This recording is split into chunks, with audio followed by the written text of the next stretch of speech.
Imagine a dinner where everyone is holding their phones. One person is taking a photo of their plate. Another is recording the room. Across the table sits someone who is not. They are looking at the food. They are listening to the conversation. Their phone stays dark. They have just seen something beautiful. They have experienced something rare. Yet, they feel no urge to prove it happened to anyone else. This behavior is often mistaken for shyness or being old-fashioned. However, it is actually a specific psychological mechanism at work within the mind. It is called internal validation sovereignty. It is the process where a person's brain stops relying on external mirrors to confirm their own reality. Most people use social media to deposit their experiences. They need a like or a comment to tell them that their day was meaningful. For the non-poster, the experience is fully processed the moment it happens. The feedback loop is closed within themselves, leaving no data to export. But why does the brain choose to keep these moments private? Why do some people find the idea of an audience feel like a burden? To understand this, we have to look at how this wall against social approval is first built during our early years. Every silent moment has a history. The brain does not simply wake up one day and decide it no longer needs to be seen. By the end of this exploration, we will see how the brain builds a fortress around its own experiences to keep them purely yours. The mechanism is subtle, but its effects are profound. It changes the way a young boy builds a tall tower of blocks in his room. He finishes it and sits back, looking at his own steady handiwork. His mother walks in and starts to clap. She reaches for her camera to take a picture of the boy and his new block tower. The boy suddenly feels a shift. The joy of building is gone. Now he is thinking about how he looks while standing next to the blocks.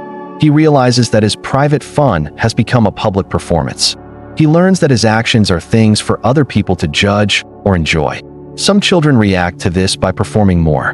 They learn that they can get prizes of attention by showing off what they do to others. Others, however, develop a different response. They begin to associate sharing with the loss of the original, pure feeling they had while they worked. The brain learns that as soon as a moment is shared, it is no longer yours. It belongs to the person who is watching you. To protect the feeling, the brain creates a private circuit. It decides that the highest form of enjoyment is one that nobody else sees. This conditioning creates a deep habit. Over time, the person begins to find more safety in the unobserved life than in the celebrated life. They are not rejecting people. They are protecting the internal signal from the noise of outside opinions that would eventually drown it out. The mind begins to view external approval as a form of interference. It starts to prioritize the raw experience over the social reward. As this pattern repeats, the brain begins to predict the outcome of sharing. It sees the interruption before it even happens and blocks it. This is how the wall begins. It is a slow, steady construction of privacy that serves to keep the internal world safe from external judgment. The brain is learning that satisfaction is an internal state, not a social achievement. It is a lesson that changes everything about their future. But how does this become a silent, automatic reflex that happens every single day without the person even thinking about it? The answer lies in the way the brain automates its most protective systems, turning a choice into a deep and permanent neurological habit. If this is already making sense to you, it means you're starting to notice patterns most people never see. Subscribe, and let's keep exploring how the mind really works. Now, this is where things start to get uncomfortable. A woman sits on a train and watches the sun set over a field of tall, golden grass. It is a perfect moment. Her hand moves toward her pocket. She feels the weight of her phone. It is a reflex most of us have every single day now. Her fingers touch the glass. Then, she stops. Her brain runs a quick, silent calculation. She knows what happens next if she takes a photo. She would have to edit it. She would have to choose the right words. She would have to wait for the red notification bubbles. Her mind rejects the sequence. It is like a computer program that sees a virus and closes the gate. She pulls her hand back. She looks at the grass again. The moment feels heavier and more real because it is not being chopped into data for a digital feed. This is the predictive brain in action. It calculates the cost of social approval before the action even starts. It finds the cost too high. The mechanism is now automatic. She does not have to tell herself, "Don't post." Her brain simply prefers the signal over the noisy echo. By choosing not to broadcast, She keeps the resolution of the experience high. There is no outside opinion to dilute the color of the grass. The brain has automated this refusal to maintain psychological peace. It recognizes that the act of sharing requires a shift into a performing state. Once the brain identifies performance as a drain on energy, it begins to bypass the social impulse entirely. The impulse itself eventually stops appearing. This is the state of prediction. The brain knows that the external, cannot compete with the internal peace of an unfragmented and quiet moment. Awareness usually lags behind this execution. The person simply feels a lack of interest in their phone, unaware of the deep calculation occurring beneath. They are not trying to be different. They are simply operating on a system that has decided that the external world is a poor investment. This automaticity creates a barrier between the individual and the digital crowd. It is a wall made of calculated indifference and high-speed mental rejection. But what is the brain actually getting out of this silence? Why does it work so hard to keep the world out of its view? A man finishes a difficult workout at a gym. He is sweating and his muscles ache. He looks in the mirror for a second. He sees his progress. He feels the strength in his own body. He picks up his towel and walks to the locker room quietly. Someone nearby is filming their own workout. They are checking their angles. They are looking for the best light to show their followers. The man feels a sense of relief. By not filming, he does not have to worry about how he looks to 1,000 strangers. His brain is getting a purity payoff. The reward is the total ownership of his own effort. It belongs to him and no one else. When we post, we invite others to grade our lives. This creates a hidden stress. We start to see ourselves through their eyes. The non-poster maintains a steady internal state. Their dopamine does not spike from likes, so it does not crash when the likes stop coming. They have built a fortress. Inside this fortress, their self-worth is a fixed number. It does not go up or down based on a screen. The brain maintains this habit because it is more efficient. It takes less energy to exist than it does to perform an existence for others. If you've noticed this pattern in your own life, describe the moment it became clear. Someone reading may recognize themselves. By staying offline, the brain avoids this social comparison loop. It does not need to know how its life looks next to someone else's highlight reel. This creates a neurological stability. The brain is no longer a slave to the unpredictable rewards of the internet, which keeps the nervous system calm. It is a form of emotional conservation. The brain realizes that every bit of energy spent seeking approval is energy taken away from the actual experience. The maintenance of this system is fueled by the satisfaction of being hidden. There is a secret power in knowing something that the world doesn't. The brain views this secrecy as a high-value asset. It protects the ego by ensuring that no one has the power to reject what they cannot see. This protection is addictive. The more the brain feels safe in its invisibility, the less it ever wants to step out into the digital light. This efficiency eventually stops being a choice and starts to define who the person is. It moves from a habit into a core identity. Every time the brain chooses silence, it reinforces the boundary of the self. It learns that it is whole without the participation of a crowd. A woman attends a wedding. Everyone is gathered around the cake. She sees 20 phones rise into the air like a wall of glass. She keeps her hands at her side. Someone nudges her and asks, "Aren't you going to take a photo? You look so nice today." She smiles and shakes her head. "I don't really do that," she says. It is not a rule she follows. It is who she is.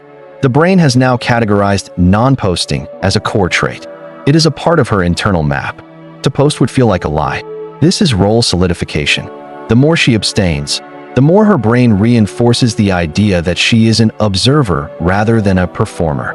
Social reinforcement happens even in the absence of likes. Her friends stop expecting her to share. They start to see her as private. The brain enjoys this label. It provides a consistent script for social situations. She no longer has to decide whether to participate or to hide. This creates a feedback loop. People treat her as someone who doesn't need external praise. She lives up to that treatment every single day. The identity becomes a shield. It protects her from the pressure to keep up with the digital lives of everyone else in the room. She begins to take pride in her invisibility. Her brain attaches a high value to being the person who just lives without any digital evidence. This role makes her feel solid. While others are constantly shifting their personalities to fit the latest trend, her internal world remains remarkably still. The brain views this stability as a survival advantage. It feels more grounded because it is not dependent on the shifting winds of social media. However, this identity has a sharp edge. It changes how she sees other people. It changes how she interprets the world around her. The mechanism is no longer just about her own behavior. It begins to act as a filter for every human interaction she witnesses. She starts to notice the desperation in the actions of others. She sees the invisible strings of approval seeking that pull on everyone else's limbs. The gap between her and the crowd grows. Her identity as a non-poster is no longer a habit. It is the lens through which she lives. A man walks through a museum. He sees a crowd of people standing in front of a famous painting. Most are looking at screens. He does not see fans of art. He sees people who are hungry for digital data. He sees a loop of seeking and receiving validation. His perception is filtered through his own mechanism. He begins to see the performance in everything. He sees the strings behind the social masks. When he talks to a friend who posts constantly, he hears the hidden "please like me" in their stories. He cannot unsee the mechanism. This can create a sense of distance. He feels like he is standing on a shore, watching people swim in an ocean of noise. If you've noticed this pattern in your own life, describe the moment it became clear. Someone reading may recognize themselves. His brain filters out the need for trending topics. He no longer feels the pull of what is popular. He only sees what is real. The world starts to look quieter. The urgency to be seen disappears. It is replaced by a cold, clear view of how others struggle. He notices the silence that follows a photo being taken. He sees how people stop smiling the second the camera lens is finally turned away. This makes him feel like an outsider.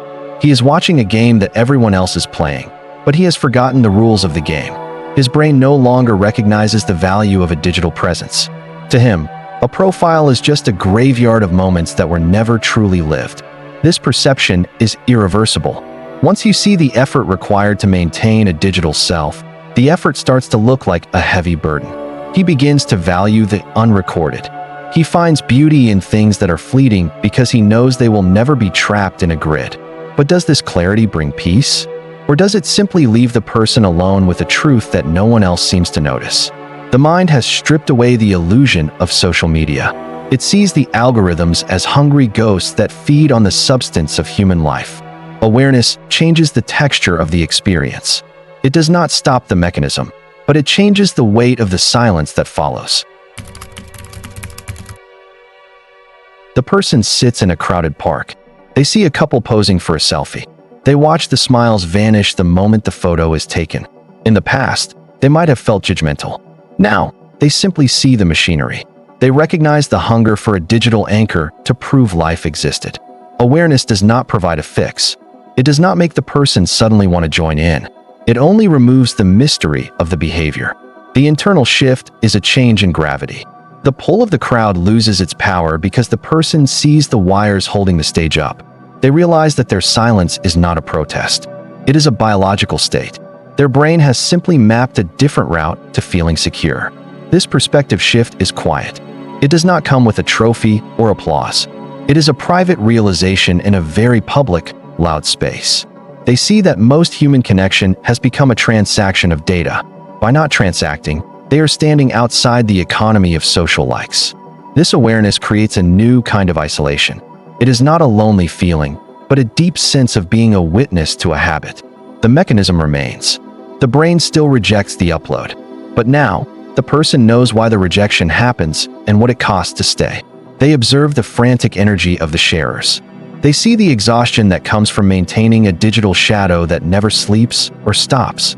The person accepts the trade. They keep the depth of the moment, but lose the social proof. The balance of their reality finally feels settled. They no longer wonder why they are different. The mechanism is visible. The internal sovereignty is now an understood part of their mental landscape. This clarity does not lead to change. It leads to a cold acceptance. The wall is there. The wall is thick. The wall is permanent. Every silent observation strengthens the boundary. The brain finds comfort in the fact that its experiences are not being harvested for external views. The world continues to broadcast. The person continues to watch. The gap between the observer and the observed becomes a natural, quiet canyon. The sun goes down. The person goes home. They have had a full day of sights, sounds, and conversations with people they care about. Their phone sits on the kitchen counter. It has no new photos. It has no drafts waiting to be sent. The memory card is empty, but their mind is full. The quiet loop is the process where the brain continues to digest the day without needing an external hard drive. They remember the taste of the coffee. They remember the sound of a friend's laugh. These things are stored in tissue, not on a cloud. The loop continues even with awareness present. They know they could post. They know they could get the hit of approval if they wanted. Yet, the mechanism still clicks no. The habit of internal sovereignty is too strong. The brain prefers the weight of memory over the digital copy. There is no resolution. The person does not win at life by not posting. They simply live in a different version of reality than others. The loop is self-sustaining. Every time they experience something without sharing it, the private circuit gets a little bit stronger and much deeper. They are comfortable in the dark. They are okay with the idea that when they die, their digital footprint will be a very small thing. The brain does not seek a legacy of pixels. It seeks a legacy of presence. The loop ensures that every moment belongs entirely to the self. There is no tension left. The need to prove existence has been replaced by the fact of existence. The mechanism has achieved its final goal. The person sleeps without checking for notifications. The brain processes the day in a closed system, undisturbed by the opinions of 1,000 strangers. The quiet is not an absence. It is a presence of self. The loop remains closed. The world outside remains unaware of what was lived. In the morning, the cycle begins again. The brain will witness. The brain will record. The brain will refuse to show its work to anyone. This is the steady rhythm of the non-poster. It is a life lived in high definition for an audience of exactly one person. The person stands in front of a mirror at the end of the night. They are looking at the only audience that actually saw their day. There is a confrontation here. Without a digital trail, the identity is forced to stand on its own. There are no comments to define who they are. They realize that if they do not tell the world they were happy, the world will never know. This is the ultimate weight of the mechanism. The brain accepts this bargain. It prefers a reality that is true but invisible over a reality that is visible but performed for others. The mirror reflects a version of a human that exists without a backup. Their sense of self is not stored in a server or profile. It is a fragile way to live. If their memory fails, the moment is gone forever. There is no digital archive to refresh the feeling. The mechanism of rejection is actually a mechanism of total responsibility. They are the sole keepers of their own history and their own meaning. This insight does not feel like a victory. It feels like a heavy, silent fact. It is the cost of refusing to be reflected in others. The person looks at their own eyes. They see someone who exists in a vacuum of validation. The reflection is enough to confirm their existence. The brain has successfully decoupled the self from the social mirror. It is a lonely form of freedom, but it is a freedom nonetheless. They turn off the light. The room goes black. Their presence in the room is not documented, not tracked, and not liked. It simply is. The mechanism has completed its cycle. It has protected the self by making the self invisible. The mirror is empty, but the mind is solid. The cycle of the non-poster remains an anomaly in a world built for broadcasting. It is a quiet glitch in the social machinery of today. We have explored how the brain learns to value the internal signal over the external echo. We have seen the fortress it builds for safety. The mechanism of internal validation sovereignty does not change because it is understood. It simply continues to operate in the background of a quiet life. It is a loop that stays open. Every beautiful moment provides a choice, to keep it or to trade it for a thin digital shadow. For some, the choice was made years ago. They will continue to walk through the world, seeing everything and showing nothing to a digital screen. If you find yourself realizing your own life is a series of unrecorded moments, you now see the system that is currently at work inside. Understanding the mechanism is the only goal. Whether the silence is a prison or a sanctuary is a question the brain never feels it needs. The mechanism is always running. Whether we choose to look at it or not, it remains the silent engine of our everyday, unobserved lives. To look deeper into the systems that govern your behavior, you may subscribe to SciHow. We do not provide answers, only the lens of exposure. The quiet continues. The world broadcasts. The observer remains.